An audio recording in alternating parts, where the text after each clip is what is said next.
तो हम जो अब बात करने वाले हैं वो होगी एस ब्लॉक के लिए।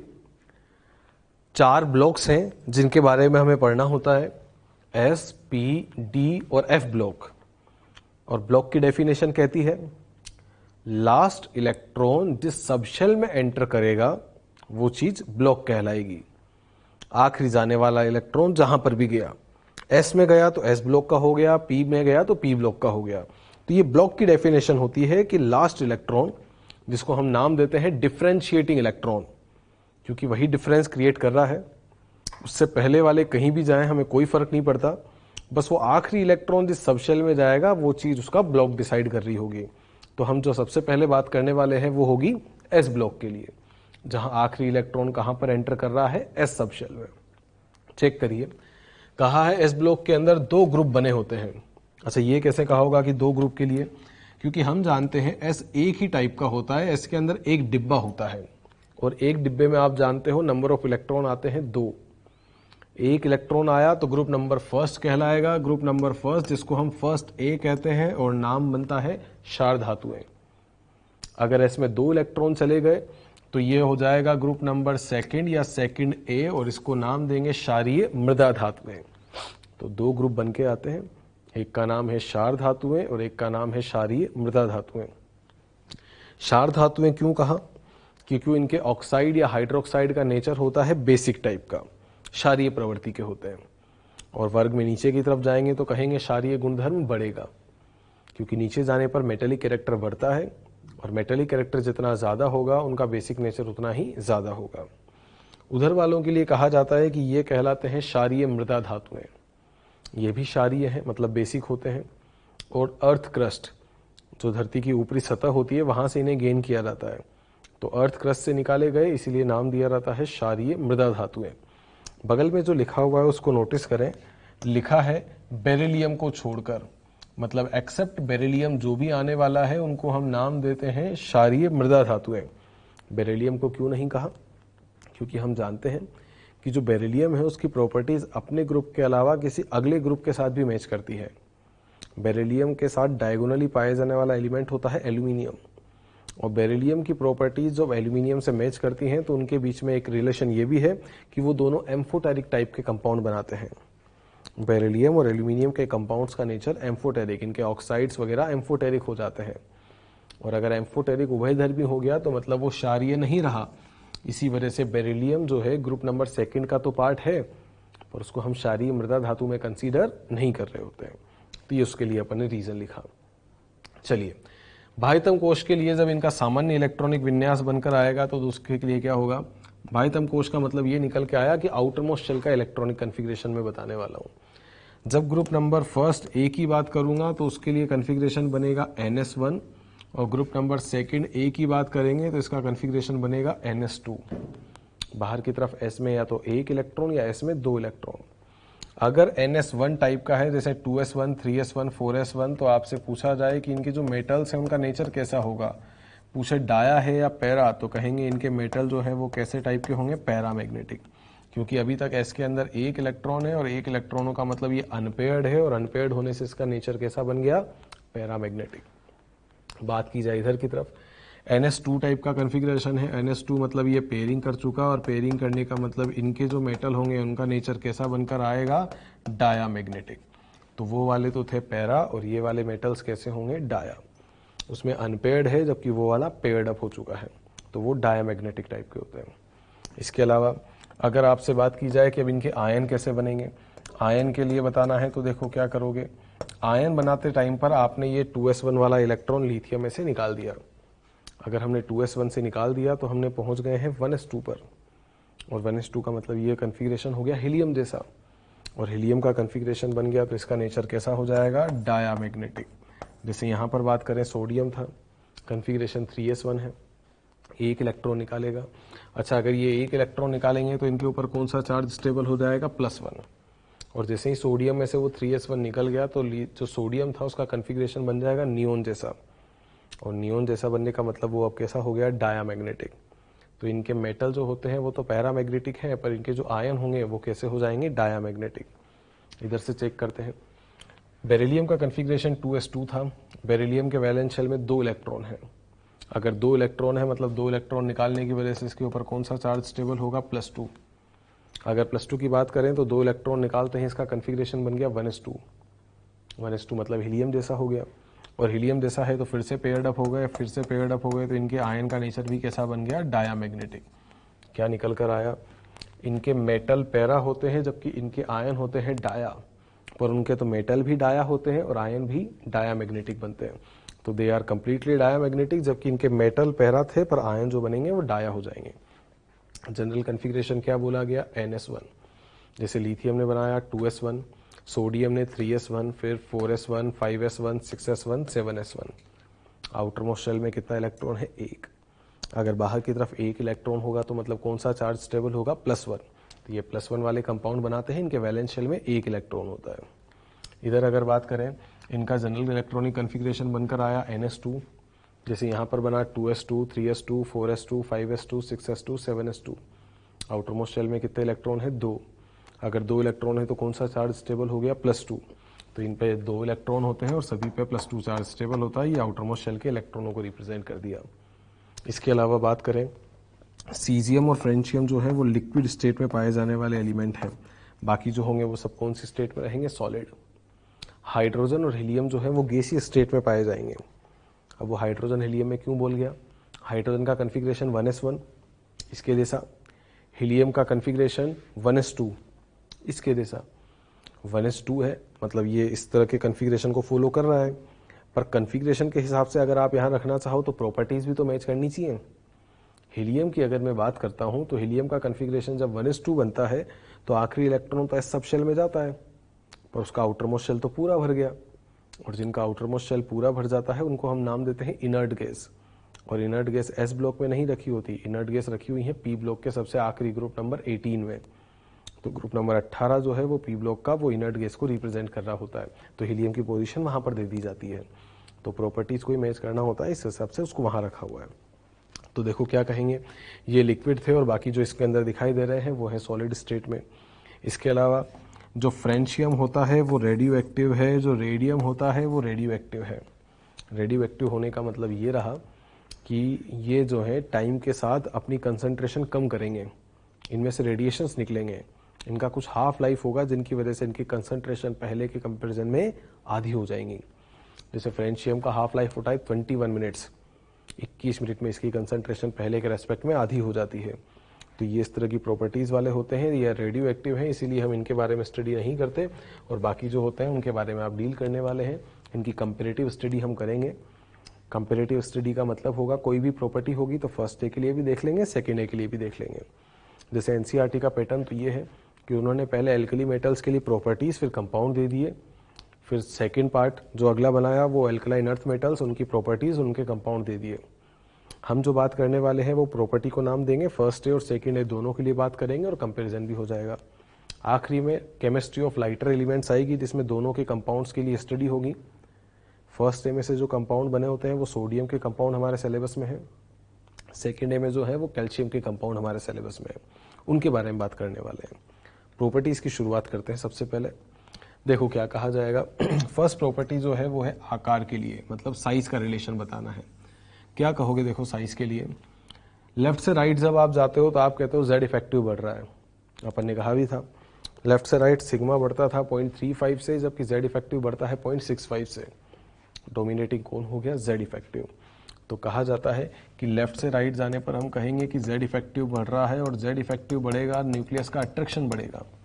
अगर न्यूक्लियस का अट्रैक्शन बढ़ेगा तो न्यूक्लियस खींच के रखेगा, और खींच के रखेगा तो इसी वजह से साइज जो है वो कम हो जाएंगे। तो जेड इफेक्टिव बढ़ता है जिसकी वजह से साइज कम हो जाते हैं।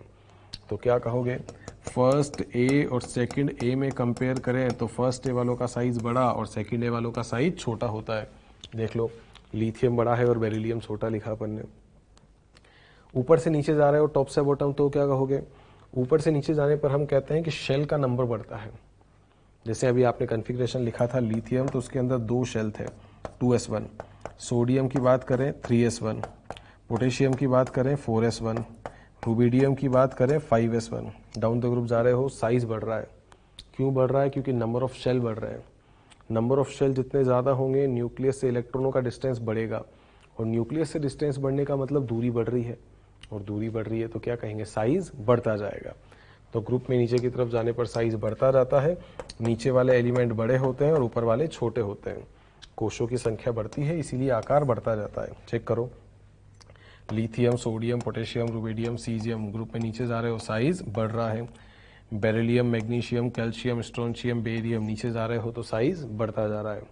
तो ग्रुप में नीचे जाने पर नंबर ऑफ सेल इंक्रीज करते हैं इसीलिए साइज बढ़ता चला जाता है। क्या है रिलेशन एस ब्लॉक के साइज ऑर्डर का, यहां पर इंडिकेट हुआ। जिगजैग पैटर्न होता है जो अपन ने पहले पीरियोडिक टेबल में भी देखा था। कैसा जिगजैग पैटर्न है, चेक करो। बेरिलियम से बड़ा होता है लिथियम, फिर आता है मैग्नीशियम, देन सोडियम, फिर कैल्शियम, स्ट्रोंशियम, बेरियम, उसके बाद आता है पोटेशियम, रुबिडियम और सीजियम। ये सीक्वेंस है।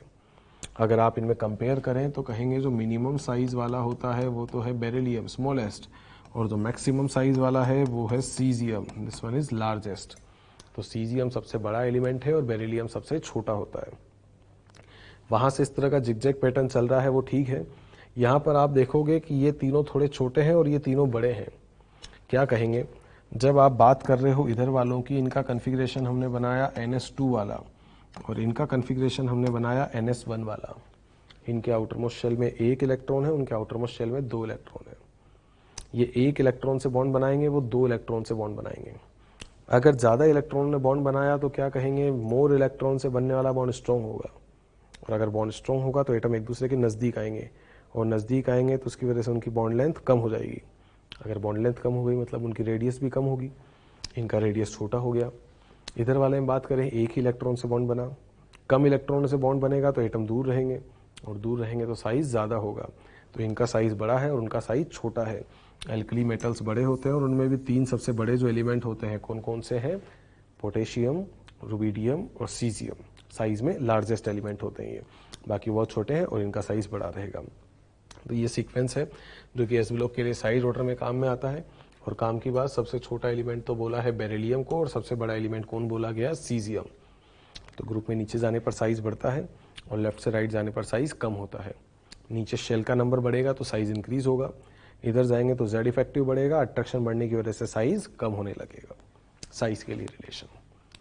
अगला नाम जो यहाँ पर दिया गया है उसको मैंने नाम दिया है ज्वाला परीक्षण। ज्वाला परीक्षण का मतलब ये हुआ कि यहाँ पर आप जो होते हैं वो फ्लेम के कलर से पहचान करेंगे कि कौन सा एलिमेंट प्रेजेंट है। ज्वाला मतलब फ्लेम की बात कर रहा हूँ। आपने फ्लेम जलाई, अगरबत्ती, लालटेन जो भी है उसमें से आग जल रही है, और उस आग के ऊपर या तो इन मेटल्स को आप चूरा करके पाउडर्ड फॉर्म में उसके ऊपर डाल दें, या इन मेटल का कोई सॉल्ट ले लें और उसको प्लेटिनम के लूप में लेके गर्म करें। जैसे भी आप करना चाहें वैसे करिए।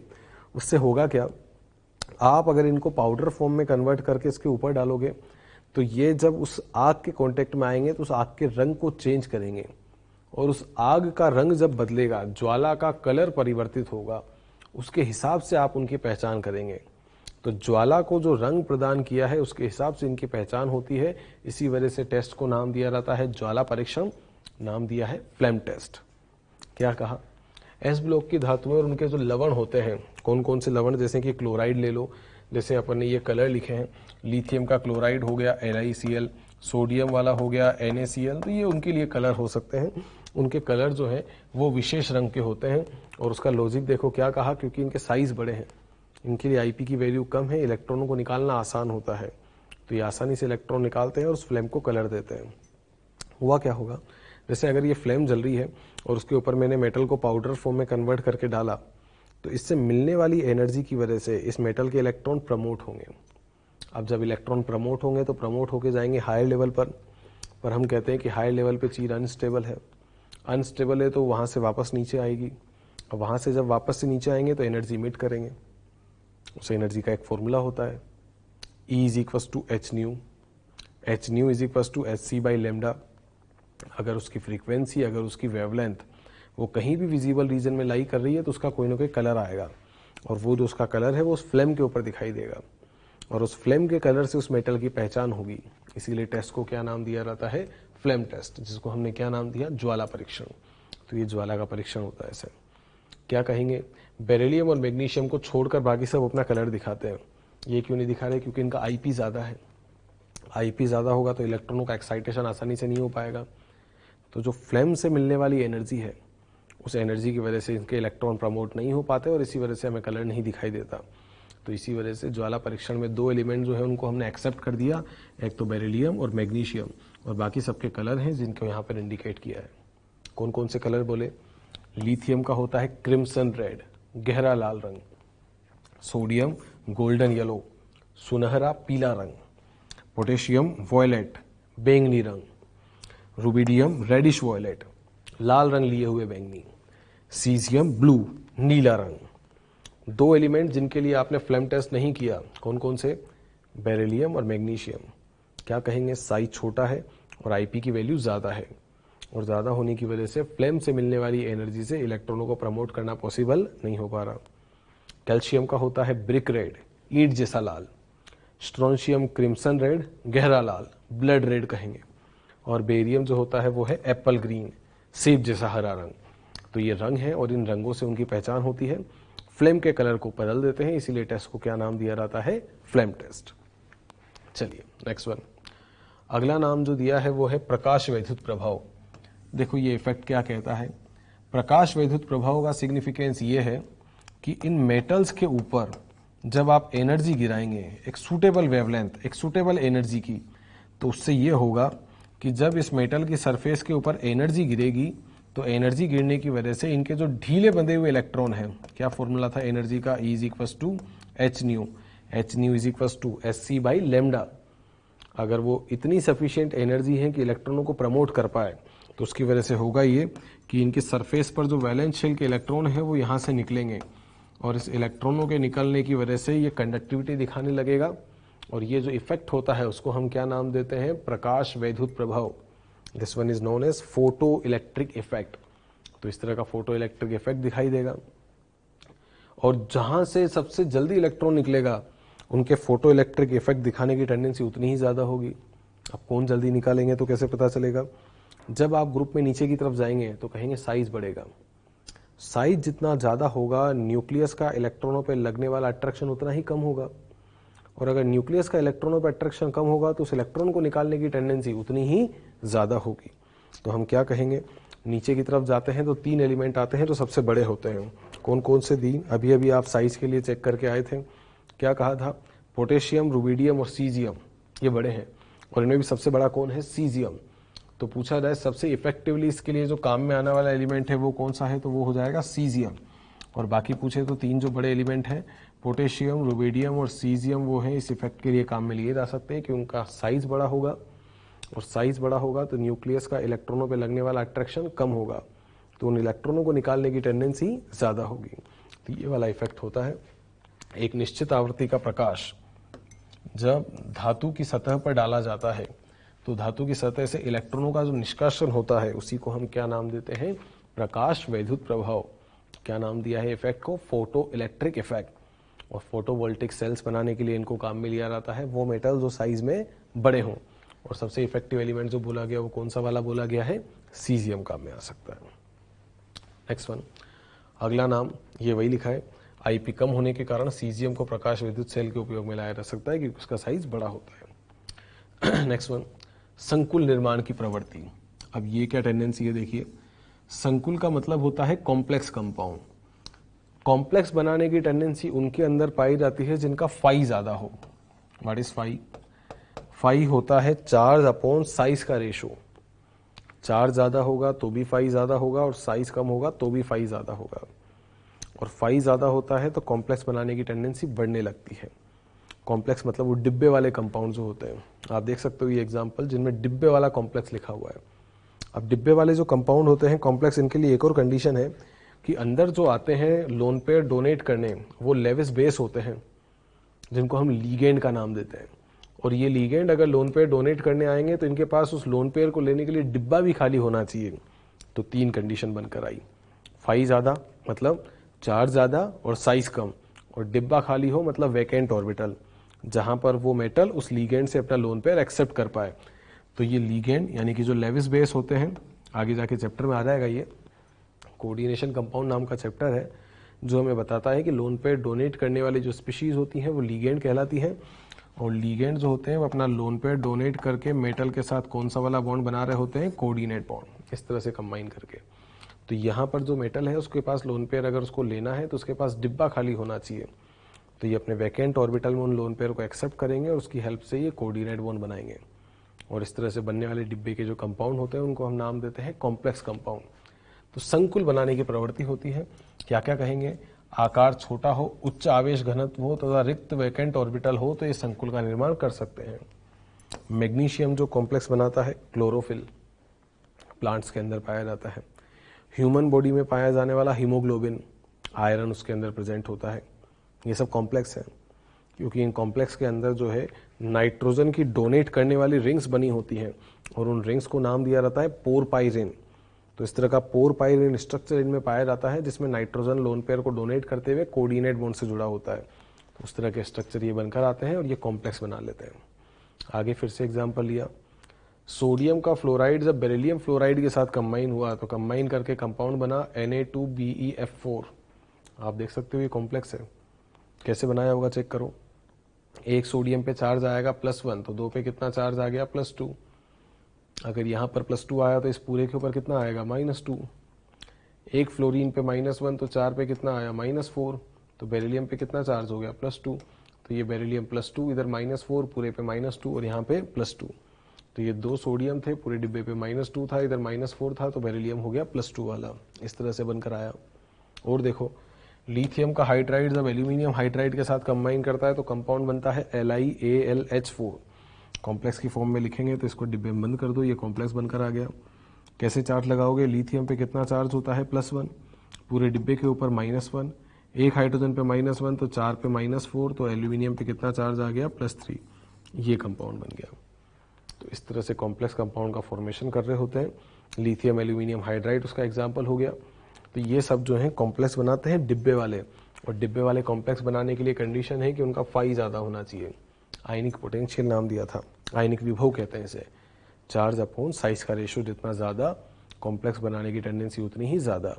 और लोन पेयर एक्सेप्ट करने के लिए डिब्बा खाली होना चाहिए, मतलब क्या अवेलेबल होना चाहिए उसके पास? Vacant orbital. तो ये कॉम्प्लेक्स बना पाएंगे। नेक्स्ट वन, अगला नाम जो लिया है वो है गलनांक के लिए। क्या कहोगे? देखो, मेल्टिंग पॉइंट जो है उसका रिलेशन यहाँ पर इंडिकेट कर रहे हैं।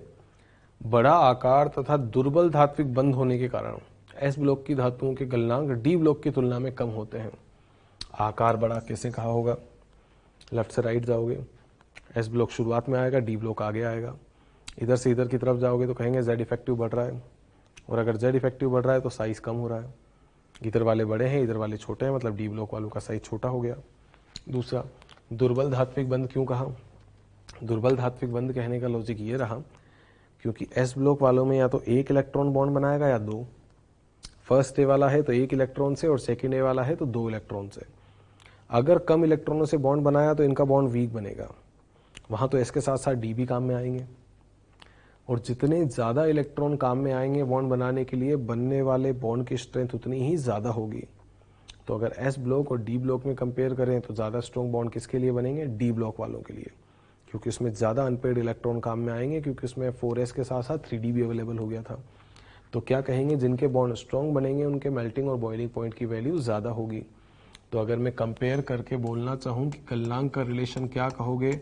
एस ब्लॉक और डी ब्लॉक में अगर कंपेयर किया तो किसके लिए मेल्टिंग और बॉइलिंग पॉइंट ज़्यादा हो जाते हैं? डी ब्लॉक वालों के लिए ज़्यादा हो गए। दूसरा, फर्स्ट ए और सेकेंड ए में कंपेयर करें तो क्या हुआ? छोटा आकार होने के कारण सेकेंड ए धातुओं का धात्विक बंध सामर्थ्य फर्स्ट ए की तुलना में अधिक होता है, और जिनका बंध सामर्थ्य ज़्यादा होगा उनके बनने वाले बॉन्ड स्ट्रॉन्ग होंगे, और अगर बॉन्ड स्ट्रॉन्ग बनेंगे तो उनके मेल्टिंग और बॉइलिंग पॉइंट की वैल्यू ज़्यादा आएगी। क्या कहोगे आप? अगर आपको कंपेयर करना पड़ा फर्स्ट ए और सेकेंड ए में तो क्या कहें? देखना, लेफ्ट से राइट जा रहे थे, लेफ्ट से राइट जाओगे तो कहेंगे जेड इफेक्टिव बढ़ रहा है। जेड इफेक्टिव बढ़ रहा है तो साइज कम हो रहा है। इनका साइज बड़ा है और उनका साइज छोटा है। अगर साइज छोटा है तो बॉन्ड स्ट्रॉन्ग बनेगा, वो बढ़िया बॉन्ड बना रहा है। इनका कन्फिग्रेशन NS1 है और उसका कन्फिग्रेशन NS2 है। इनका एक इलेक्ट्रॉन काम में आया, उसके 2 इलेक्ट्रॉन काम में आए। ज़्यादा इलेक्ट्रॉन काम में आएंगे तो फिर से बॉन्ड स्ट्रॉन्ग बनकर आएगा। तो फर्स्ट ए और सेकेंड ए में से ज़्यादा स्ट्रॉन्ग बॉन्ड किसने बनाया? सेकेंड ए ने। और जिनके बॉन्ड ज़्यादा स्ट्रॉन्ग बनेंगे उनके लिए मेल्टिंग पॉइंट की वैल्यू ज़्यादा होगी। फर्स्ट ए और सेकेंड ए में सेकेंड ए वाले ज़्यादा हो गए। तो ये कंपेयर करने के तरीके हैं। एस और डी ब्लॉक में डी ब्लॉक वाले ज़्यादा होते हैं और फर्स्ट ए और सेकंड ए में सेकंड ए वाले ज़्यादा होते हैं। इनका साइज छोटा है और इसी वजह से बंद का सामर्थ्य इनके रेस्पेक्ट में ज़्यादा बढ़िया हो जाता है। ग्रुप में कंपेयर करें तो क्या होता है, तो उसको भी चेक करो। लिखा गया lithium, sodium, potassium, rubidium, caesium, ये तो नॉर्मल ट्रेंड को फॉलो करता है, उधर वाले में एक्सेप्शन आता है। वैल्यू बेस्ड अगर है तो ध्यान रखिएगा उसके लिए सीधा सा, अदरवाइज जनरल तरीका मैं आपको यहाँ समझा रहा हूँ। क्या कह रहे हो, lithium, sodium, potassium, rubidium, caesium, ऊपर से नीचे जा रहे हो। ग्रुप में ऊपर से नीचे जाते हैं तो हम क्या कहते हैं, साइज बढ़ेगा। अगर साइज बढ़ेगा तो कहेंगे बॉन्ड की लेंथ जो होगी वो भी बढ़ेगी। अगर बॉन्ड लेंथ बढ़ेगी तो कहेंगे बॉन्ड की स्ट्रेंथ कम हो जाएगी। अगर बॉन्ड की स्ट्रेंथ कम होगी तो कहेंगे तोड़ना आसान होगा। और अगर तोड़ना आसान होगा तो बॉन्ड की स्ट्रेंथ कम होने के साथ क्या कहेंगे, मेल्टिंग पॉइंट का वैल्यू कम होने लगेगा। मतलब जिनका साइज ज़्यादा होगा बॉन्ड लेंथ बढ़ेगी, स्ट्रेंथ कमज़ोर होगी, तोड़ना आसान होगा तो मेल्टिंग पॉइंट कम हो जाएंगे। तो ऊपर वालों के मेल्टिंग पॉइंट ज़्यादा और नीचे वालों के मेल्टिंग पॉइंट कम हो जाते हैं। ये रिलेशन काम में आया फर्स्ट ए के लिए। सेकेंड ए में बनाते हैं, वहाँ पर भी कुछ ऐसा ही होगा। वहाँ का लिए रिलेशन लिखा, दिस वन इज़ बेरिलियम, फिर मैग्नीशियम के अलावा आते हैं कैल्शियम, स्ट्रोंशियम और बेरियम। और एक्सेप्शन की वजह से सबसे पीछे की तरफ जो एक एलिमेंट रखा हुआ है वो कौन सा वाला है, मैग्नीशियम। ध्यान रखिएगा वहाँ पर एक्सेप्शन पाया जाता है। लॉजिक है क्योंकि उसकी पैकिंग एफिशिएंसी कमज़ोर होती है। मेल्टिंग पॉइंट के लिए एक और फैक्टर है जो उसको इन्फ्लुएंस करता है, वो है पैकिंग एफिशिएंसी। जितना बढ़िया स्ट्रांगली पैक्ड होगा उसके लिए मेल्टिंग और बॉइलिंग पॉइंट वगैरह जो है वो वेरी करने लगते हैं। खास तौर से मेल्टिंग पॉइंट में बात करें तो पैकिंग एफिशिएंसी डोमिनेटिंग फैक्टर होती है। तो इसी वजह से मैग्नीशियम की पैकिंग एफिशिएंसी वीक होने की वजह से वो पीछे है, बाकी जनरल ट्रेंड इस तरह से फॉलो हो रहा है। तो आपको वैल्यूज़ के हिसाब से ध्यान रखना पड़ेगा, अदरवाइज जनरल तरीका ध्यान रखें। जो छोटे होंगे उसके मेल्टिंग पॉइंट ज़्यादा होंगे और साइज़ बढ़ने की वजह से मेल्टिंग पॉइंट का वैल्यू कम होने लग जाता है। गलनांक की बात हुई। नेक्स्ट वन, अगला पॉइंट जो हम कंपेयर करने वाले हैं वो है घनत्व के लिए। घनत्व मतलब बात करने हैं डेंसिटी की, और आप जानते हैं कि डेंसिटी के लिए हम एक फॉर्मूला लगाते हैं, density is equal to mass by volume. अब कौन सा फैक्टर डोमिनेट करेगा कौन नहीं करेगा, देखो क्या कहें। अगर डेंसिटी की बात करें और आपसे कंपेयर करने के लिए कहा जाए कि आपको कंपेयर करके बताना है फर्स्ट ए और सेकंड ए, तो देखो क्या कहोगे। लेफ्ट से राइट जा रहे हो, जेड इफेक्टिव बढ़ रहा है, साइज कम हो रहा है, इनका साइज ज़्यादा है उनका साइज कम है, और अगर वॉल्यूम कम होगा तो डेंसिटी ज़्यादा होगी। फर्स्ट ए और सेकंड ए में से किसकी डेंसिटी ज़्यादा हो गई, सेकंड ए। मास वाला फैक्टर चेक कर लो, इधर से उधर जाओगे तो एटॉमिक वेट बढ़ेगा, और अगर मास बढ़ेगा तो भी डेंसिटी बढ़ेगी। तो मतलब क्या कहें, फर्स्ट ए और सेकंड ए में से किसकी डेंसिटी ज़्यादा हो गई, सेकंड ए वालों की। अगर आपको एस ब्लॉक और डी ब्लॉक में कंपेयर करना पड़े तब भी कुछ ऐसा ही रिलेशन होगा। क्या कह रहे होगे, देखो एस ब्लॉक में 1 या 2 इलेक्ट्रॉन ने बॉन्ड बनाया था, जबकि डी ब्लॉक में ज़्यादा इलेक्ट्रॉनों से बॉन्ड बना था। बॉन्ड ज़्यादा स्ट्रॉन्ग होंगे, मोर डेंसर फॉर्म में होंगे। आप जानते होंगे एस ब्लॉक वाले सॉफ्ट होते हैं जबकि डी ब्लॉक वाले हार्ड हैं। एस ब्लॉक का एलिमेंट जैसे सोडियम लिया, आप जानते हो उसको हम चाकू से काट सकते हैं, जबकि अगर बात करें डी ब्लॉक जैसे आयरन है तो आराम से नहीं कट पाएगा, क्योंकि उसके मेटेलिक बॉन्ड की स्ट्रेंथ ज़्यादा होती है, वो ज़्यादा अच्छे से बॉन्ड बना के जुड़े होते हैं। तो एस ब्लॉक और डी ब्लॉक वालों में वो ज़्यादा बढ़िया बॉन्ड बना रहे हैं। इधर से उधर जाओगे तो मास बढ़ेगा, डेंसिटी बढ़ रही होगी। इधर से उधर जाओगे तो साइज कम होगा तो भी डेंसिटी बढ़ रही होगी। तो एस और डी ब्लॉक में कंपेयर करेंगे तो भी हम क्या कहेंगे, डी ब्लॉक वालों का डेंसिटी ज़्यादा होता है। अगर आप ग्रुप में कंपेयर करना चाहें जैसे फर्स्ट ए और सेकंड ए, तो हम क्या कहें, जैसे ग्रुप नंबर 1 की बात कर रहे हैं, group number first A alkali metals, ऊपर से नीचे जा रहे थे, lithium, sodium, potassium, rubidium, caesium. Values के हिसाब से जमा होता है, एक्सेप्शन इधर भी है एक्सेप्शन उधर भी है। जनरल ट्रेंड को ध्यान रखिएगा, क्योंकि आपसे जो पूछा जाएगा वो जनरल वाला ही है तरीका, क्योंकि इस तरह के ट्रेंड जो है वो एनसीईआरटी में नहीं, पर हाँ एनसीईआरटी के टेबल के अंदर वैल्यूज़ हो सकती हैं। तो उन वैल्यूज़ को ध्यान रखने से ज़्यादा बेटर है कि आप सीक्वेंस ध्यान रखें कि कौन आगे पीछे हुआ है, वहाँ पर इनका चेंज आता है, otherwise they are value based. क्या कहोगे, देखो फर्स्ट ए में ग्रुप में ऊपर से नीचे जा रहे थे, ऊपर से नीचे जाने पर वेट बढ़ता है, वेट बढ़ेगा तो क्या कहेंगे, डेंसिटी बढ़ रही है। ऊपर से नीचे जाएंगे तो साइज बढ़ेगा, रेडियस बढ़ेगी, वॉल्यूम बढ़ेगा, वॉल्यूम बढ़ेगा तो डेंसिटी कम होगी। अब क्या लगाएं, जो चीज़ डोमिनेटिंग होगी वो लगाएंगे। मास और वॉल्यूम में से जो प्रभावी कारक लिखा है वो किसको लिखा है, मास को। मास डोमिनेटिंग फैक्टर है। वॉल्यूम को क्यों नहीं माना, जरा चेक करो। आप ग्रुप में ऊपर से नीचे जा रहे थे, लिथियम से sodium, potassium, rubidium, caesium, size तो बढ़ता है, वॉल्यूम तो बढ़ेगा। पर डोमिनेटिंग कौन होगा, वॉल्यूम या मास में से मास, क्योंकि वॉल्यूम के अंदर दिक्कत ये है कि जैसे ही आप थोड़ा नीचे जाने लगते हैं बीच में डी वाले इलेक्ट्रॉन आते हैं, शील्डिंग कमजोर हो गई, शील्डिंग कमजोर होकर से जेड इफेक्टिव बढ़ गया, आकार बढ़े पर उतने नहीं बढ़े, कम बढ़े क्योंकि कॉन्ट्रैक्शन लगने लगा, और नीचे गए, नीचे की तरफ एफ के इलेक्ट्रॉन आ गए, एफ के लिए हम जानते हैं शील्डिंग और कमजोर हो गई, साइज बढ़ा ही नहीं, साइज तो ऑलमोस्ट इक्वल हो गया, लॉजिक को नाम दिया लेंथेनाइड कॉन्ट्रैक्शन। तो क्या कहेंगे, ऊपर से नीचे जाने पर वॉल्यूम में उतना चेंज नहीं आता, क्योंकि वॉल्यूम तो बीच में कम बढ़े या हो सकता है बढ़े ही नहीं, पर मास में तो कोई कॉन्ट्रैक्शन लगेगा नहीं, क्योंकि मास तो लगातार बढ़ेंगे, एटॉमिक वेट तो लगातार इंक्रीज होगा, और अगर एटॉमिक वेट बढ़ेगा तो हम कहेंगे मास बढ़ने के साथ साथ डेंसिटी इंक्रीज करेगी। तो क्या कहते हैं, ऊपर से नीचे जाते हो तो ऊपर से नीचे जाने पर मतलब ग्रुप में टॉप से बॉटम की तरफ जाने पर मास डोमिनेटिंग फैक्टर होता है, और अगर मास बढ़ता है तो उसकी वजह से डेंसिटी बढ़ने लगती है। आप देख सकते हो लिथियम की डेंसिटी सबसे कम है और सीजियम की डेंसिटी सबसे ज़्यादा है, डाउन द ग्रुप डेंसिटी बढ़ रही है क्योंकि मास डोमिनेटिंग है तो बढ़ेगी। हाँ, जहाँ पर चेंज आता है वैल्यूज़ के हिसाब से, वहाँ का एक एग्जाम्पल ये लिख दिया, सोडियम और पोटेशियम में चेंज आया है, सीक्वेंस क्या बना, लिथियम, उसके बाद सोडियम और पोटेशियम आगे पीछे हुए हैं, सोडियम गया है आगे और पोटेशियम गया है पीछे, बाकी रुबिडियम और सीजियम लिख दिया। क्या आया चेंज देखना, लिथियम था 2s1, अगला आया 3s1, अगला आया 4s1। पोटेशियम में ऐसा क्या हुआ कि इसकी डेंसिटी कम हो गई और सोडियम आगे आ गया, समझ लें इसको, मैं समझा रहा हूँ आपको। पोटेशियम की बात कर रहे हैं तो पोटेशियम का एटॉमिक नंबर हो गया था 19, और 19 पे इसका कन्फिग्रेशन बनकर आएगा, this one is 1s2, 2s2, 2p6, next one बना होगा 3s2, उसके बाद बनेगा 3p6, next one is 4s1। ये कन्फिग्रेशन हो गया। किसकी बात कर रहे थे, पोटेशियम, एटॉमिक नंबर 19 के लिए आया। अब जब आप इसमें नोटिस करेंगे तो आपको पता चलेगा थर्ड शेल में 3s आया, 3p आया, पर थर्ड शेल में 3d भी आता है, पर 3d में अभी तक कितना इलेक्ट्रॉन है, 0, क्योंकि आफ्बाउ कहता है 3d से पहले 4s भरना होगा, और जब 4s भर चुका होगा उसके बाद 3d में इलेक्ट्रॉनों की फिलिंग चालू होगी।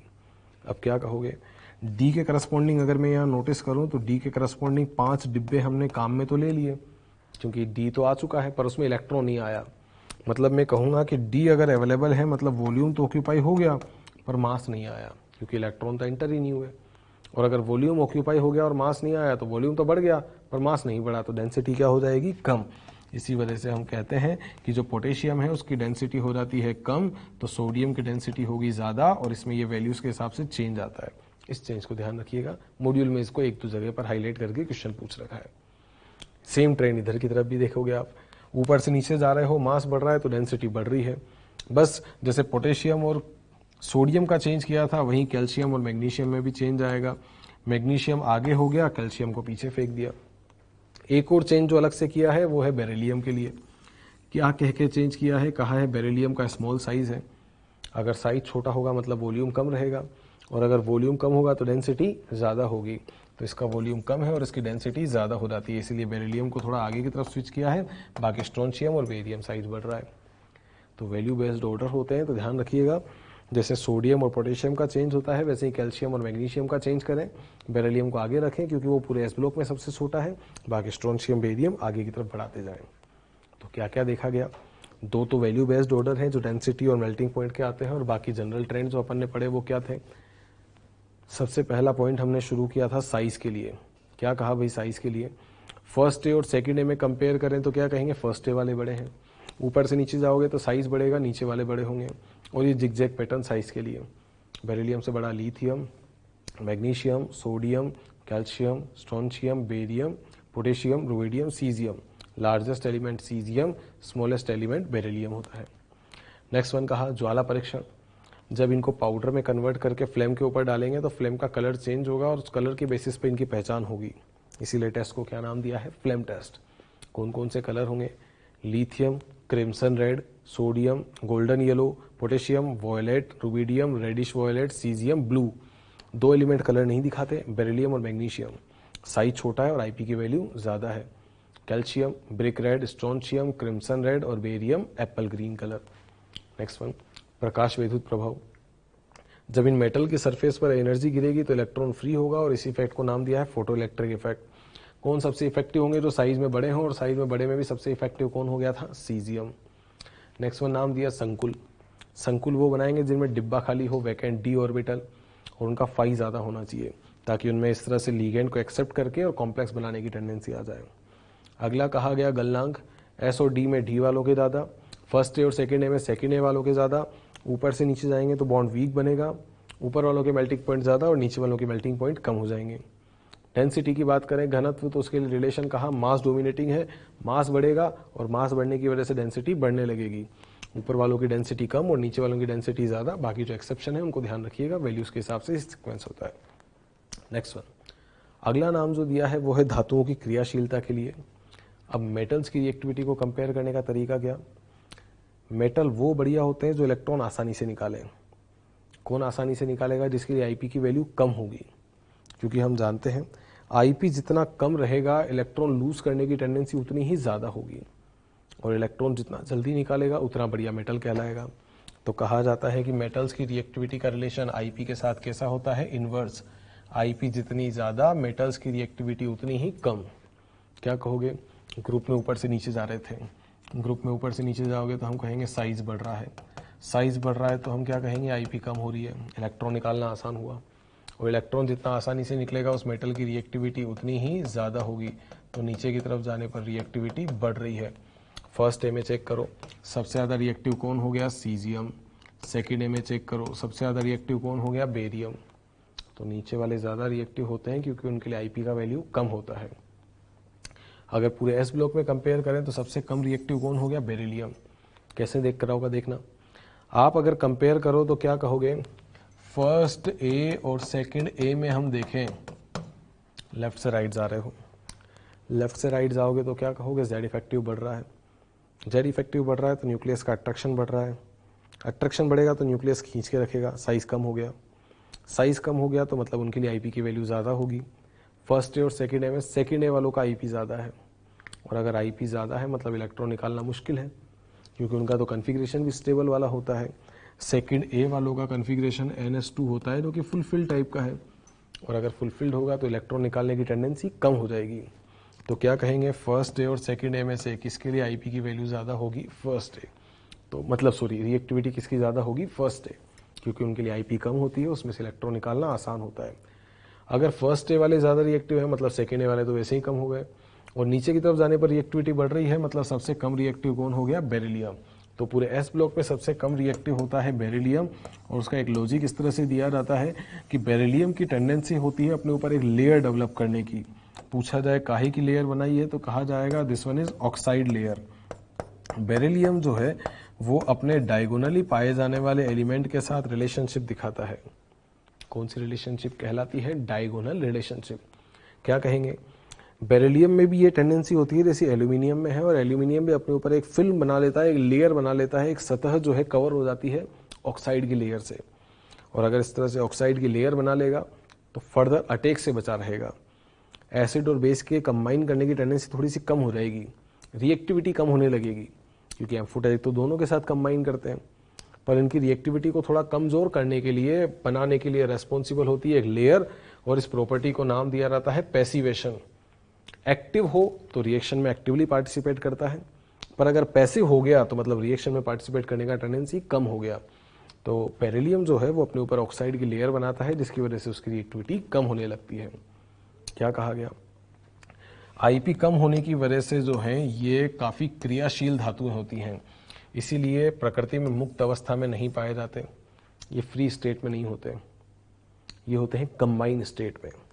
कंबाइन स्टेट का मतलब हुआ कंपाउंड बना के जो मिले, जैसे सोडियम मिलता है NaCl, मैग्नीशियम मिलेगा MgCl2, कंपाउंड बना के। फ्री स्टेट में पाए जाते हैं वो वाले एलिमेंट जो कि होते हैं नोबल मेटल्स, सिल्वर, प्लेटिनम और गोल्ड, ये नोबल मेटल्स कहलाते हैं, क्योंकि इनके अंदर रिएक्टिविटी कम होती है। ये विद्युत रसायन श्रेणी में भी सबसे नीचे की तरफ आ रहे होते हैं, इसी वजह से दे आर लेस रिएक्टिव, वो पाए जाते हैं नेटिव फॉर्म, फ्री स्टेट में, क्योंकि उनके कंपाउंड भी ज़्यादा स्टेबल नहीं होते, बनाएंगे तो भी टूट जाएंगे। AgNO3 से अपन ने Ag2O बना के तोड़ दिया था और कहा था Ag मिलेगा, मेटल देता है, क्योंकि सिल्वर का कंपाउंड है। जबकि यहाँ पर बात करें तो ये स्टेबल होते हैं, ये कंबाइन फॉर्म में पाए जाते हैं, कंपाउंड बना के, ये मुक्त अवस्था में नहीं होते हैं। नेक्स्ट वन, सर्वाधिक क्रियाशील होने के कारण इन्हें केरोसिन में रखा जाता है। केरोसिन का लॉजिक ये रहा कि आप इन्हें ऑर्गेनिक सॉल्वेंट में रखो, ऑर्गेनिक सॉल्वेंट से कहने का मतलब ये है कि हमेशा कंपाउंड को अपोजिट टाइप के नेचर में रखना होता है।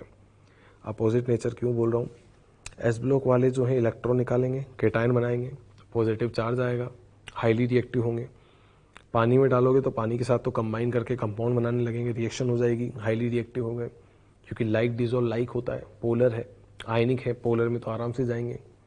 रखो ऐसी जगह पर जहां पर कंबाइन करने की टेंडेंसी कम होने लगे, नॉन पोलर टाइप के सॉल्वेंट, ऑर्गेनिक टाइप के solvent, kerosene, benzene, toluene, pyridine, ऐसी जगह रखो ताकि रिएक्टिविटी कम हो जाए, रिएक्शन में पार्टिसिपेट करने का टेंडेंसी कम हो जाए।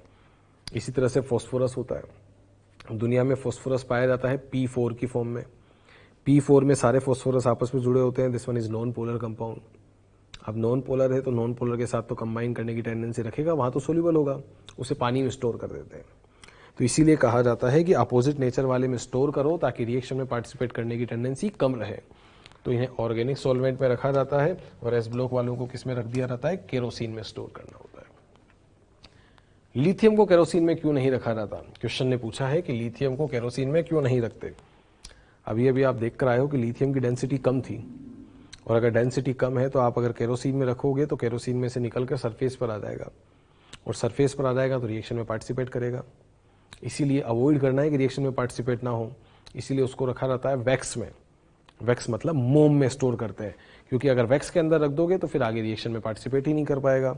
इसीलिए क्या कहा गया, लिथियम का घनत्व कम होता है, इसीलिए वो केरोसिन की सतह पर आता है, इसीलिए इससे पैराफिन मोम में रखते हैं। मोम में रखेगा तो सतह पर नहीं आएगा और रिएक्शन में पार्टिसिपेट करने का टेंडेंसी कम रहेगा। तो एस ब्लॉक वाले हाईली रिएक्टिव थे, वो केरोसिन में रखे। लिथियम को नहीं रखा क्योंकि उसकी डेंसिटी कम है, और बेरिलियम के लिए नॉनचर बताया क्योंकि उसने अपने ऊपर एक लेयर बनाई थी, किस चीज की, ऑक्साइड की, जिसकी वजह से उसकी रिएक्टिविटी कम हो जाती है, और इस प्रॉपर्टी को हम क्या नाम देते हैं, पैसिवेशन। नेक्स्ट वन देखिए, अगला नाम जो दिया है वो है वायु के साथ अभिक्रिया। वायु मतलब एयर की बात कर रहे हैं। एयर में तो सब चीजें पाई जाती है, इसी वजह से दो टाइप की एयर हमने बनाई है। एक को आप नाम दोगे ड्राई एयर और एक को आप नाम दोगे मॉइस्ट एयर। पानी वगैरह मिलेंगे तो कहेंगे मॉइस्ट एयर है, बिना पानी के होगी तो कहेंगे ड्राई एयर है। ड्राई एयर में सबसे ज़्यादा परसेंटेज में एयर में मिलने वाले कंपाउंड नाइट्रोजन और ऑक्सीजन रखे जाते हैं।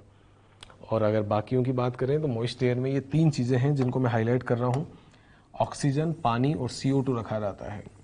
ऑक्सीजन के साथ कंबाइन करते हो तो बनाते हो ऑक्साइड, पानी के साथ कंबाइन करके हाइड्रोक्साइड, CO2 के साथ कंबाइन करके कार्बोनेट, और एक्सेस में कंबाइन कर दिया तो बनता है बाइकार्बोनेट।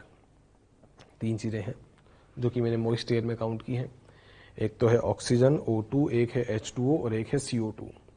ऑक्सीजन के साथ जुड़ना ऑक्साइड, पानी के साथ जुड़ेगा हाइड्रोक्साइड, और CO2 के साथ जुड़ेगा तो कार्बोनेट। ये चीज़ें बनकर आती हैं। चेक करो, मेटल था, ऑक्सीजन मिलाया तो क्या बना दिया मेटल ने, ऑक्साइड। पानी मिला दिया तो मेटल ने बनाया हाइड्रोक्साइड। CO2 मिलाई तो मेटल ने बना दिया कार्बोनेट। चेक करो, सोडियम था, ऑक्सीजन के साथ कंबाइन करके सोडियम का ऑक्साइड Na2O। पानी मिलाया तो सोडियम का hydroxide NaOH, sodium hydroxide, caustic soda. CO2 पास किया तो बना Na2CO3, सोडियम कार्बोनेट बनकर आया। और आगे अगर आप और भी स्पेसिफाई करना चाहो और आप कह दो कि एक्सेस में CO2 के साथ कंबाइन कर रहे हो, तो फिर ये जो कार्बोनेट है ये रिएक्शन को आगे लेकर जाएंगे और कंपाउंड बनेगा NaHCO3, मतलब सोडियम बाइकार्बोनेट। तो एक्सेस में लेके जाओगे तो बाइकार्बोनेट तक रिएक्शन जाएगी। चेक करो, कैल्शियम था, ऑक्सीजन के साथ कैल्शियम का ऑक्साइड CaO, नाम होता है क्विक लाइम।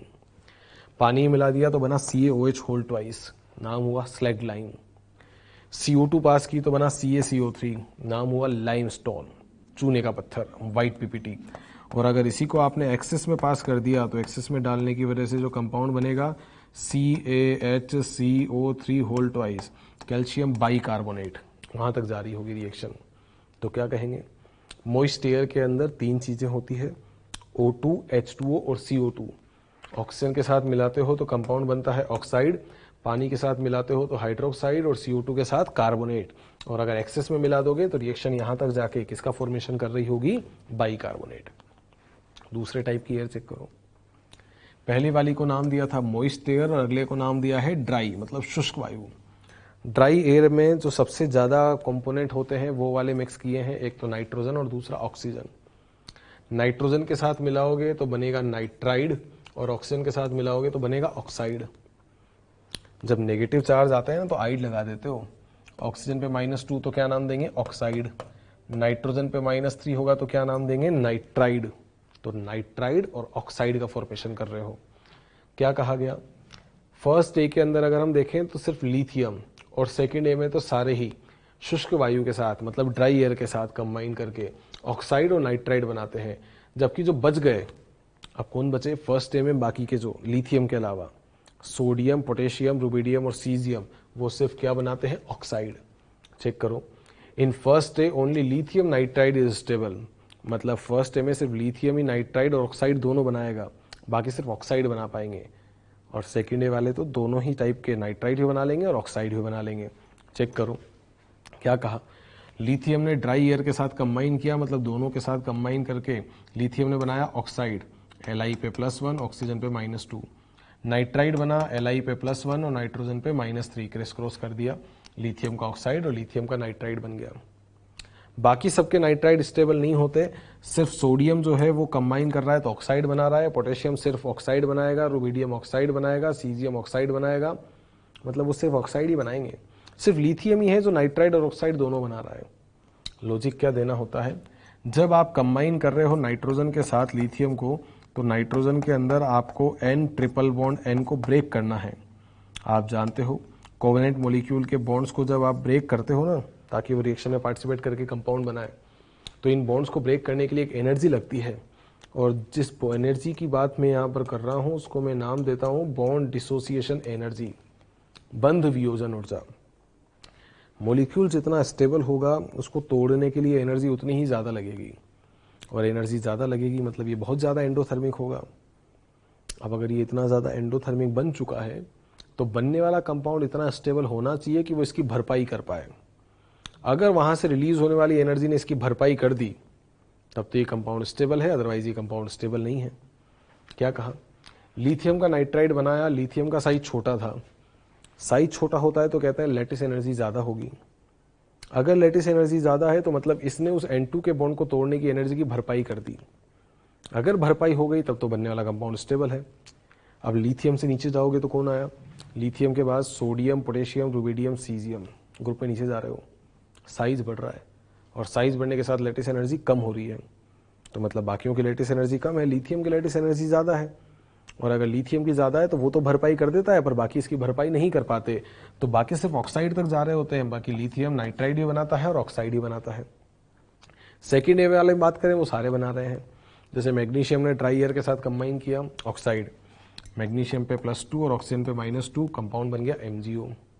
नाइट्राइड का फॉर्मूला, मैग्नीशियम पे +2 और नाइट्रोजन पे -3, क्रिस क्रॉस किया, कंपाउंड Mg3N2 बनकर आ गया। वो ऑक्साइड भी बना पा रहे हैं, वो नाइट्राइड भी बना पा रहे हैं, पर वो सिर्फ फर्स्ट ए में लिथियम के अलावा कोई भी नाइट्राइड नहीं बना पाया। अच्छा, यहाँ पर नाइट्राइड क्यों बनने लगे, चेक करो। लिथियम पे 1 आया, नाइट्रोजन पे 3 आया, 3 × 1 कितना चार्ज निकल कर आया, 3। मैग्नीशियम पे +2 आया, नाइट्रोजन पे -3 आया, मल्टीप्लाई किया तो आंसर आया 6। पहले वाले के रेस्पेक्ट में दूसरे वाले की लैटिस एनर्जी डबल हो गई। वहाँ 3 है तो यहाँ 6 है। यहाँ इतनी मात्रा में लैटिस एनर्जी है कि ये तो भरपाई कर जाते हैं, और अगर ये भरपाई कर देंगे मतलब सेकेंड ए वाले तो बना लेंगे पर फर्स्ट ए वाले नहीं बना पाएंगे। तो इसीलिए कहते हैं दो तरह की एयर होती है, एक को आप नाम देते हो मॉइस्ट एयर और अगला नाम होता है ड्राई एयर। मॉइस्ट एयर में ऑक्सीजन आता है तो बनाता है ऑक्साइड, पानी के साथ मिलाते हो हाइड्रोक्साइड, CO2 के साथ मिलाते हो कार्बोनेट, और एक्सेस में मिला दोगे तो क्या बना दोगे, बाइकार्बोनेट। जब ड्राई एयर की बात करते हैं तो नाइट्रोजन के साथ बनता है नाइट्राइड और ऑक्सीजन के साथ ऑक्साइड। फर्स्ट ए में लिथियम नाइट्राइड और ऑक्साइड दोनों बनाता है, बाकी सिर्फ ऑक्साइड बनाते हैं क्योंकि फर्स्ट ए में सिर्फ कौन सा नाइट्राइड स्टेबल है, लिथियम वाला। सेकेंड ए वाले ऑक्साइड ही बनाते हैं और नाइट्राइड ही बनाते हैं। तो ये दो तरह की एयर की बात हुई, जिसको एक को नाम दिया था ड्राई एयर और एक को नाम दिया था मॉइस्ट एयर। और उससे पहले रिएक्टिविटी के लिए क्या कहा, डाउन द ग्रुप जाने पर रिएक्टिविटी बढ़ती है क्योंकि साइज बढ़ने लगते हैं, IP कम होगा, इलेक्ट्रॉन निकालने की टेंडेंसी ज़्यादा होगी। सीजियम सबसे ज़्यादा रिएक्टिव हो गया था क्योंकि उसमें से इलेक्ट्रॉन निकालना आसान है। लिथियम की रिएक्टिविटी कम हो गई, इसके अलावा उसको केरोसिन में नहीं वैक्स में रखा क्योंकि डेंसिटी कम है तो ऊपर आ जाएगा।